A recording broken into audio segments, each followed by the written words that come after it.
लोकांना शेअर्स आणि mutual fund ह्या 2 गोष्टींमधला फरक माहिती नाही आहे. तुम्हाला मी शेअर्स थोडक्यात सांगतो. रिलायन्सचं नाव घेतलं. तुम्हाला माहिती आहे रिलायन्स बुडणार नाही. पण एक रिलायन्स बुडाली. Reliance power. हां. अनिल अंबानीचे अनिल अंबानीचं काय? आता तुम्ही म्हणाल, "इथे तर रिस्क आहे, इथे तर पैसे बुडाले." हो, खरं आहे. मी जेव्हा रिलायन्स पॉवरचा शेअर घेतला, मी त्याचा मालक झालो, भागीदार झालो. रिलायन्स पॉवरने खूप चांगला केला. माझ्या ₹100 ची व्हॅल्यू 10,000 पण होईल. हो. पण तेच जर उलट झालं, तर ती ₹100 ची व्हॅल्यू 0 पण होते. आणि तिचा ह्याच्या विरुद्ध आहे म्युच्युअल फंड.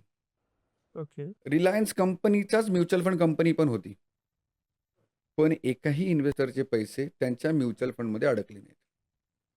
कारण हे सगळं रेग्युलेट करते सेबी.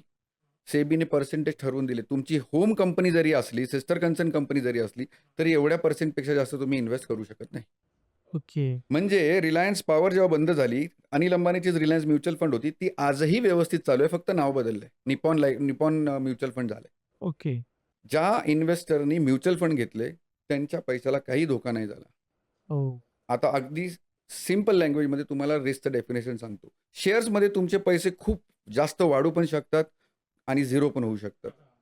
म्युच्युअल फंडमध्ये पैसे तुमचे खूप जास्त वाढू पण शकतात, 0 नाही होऊ शकत.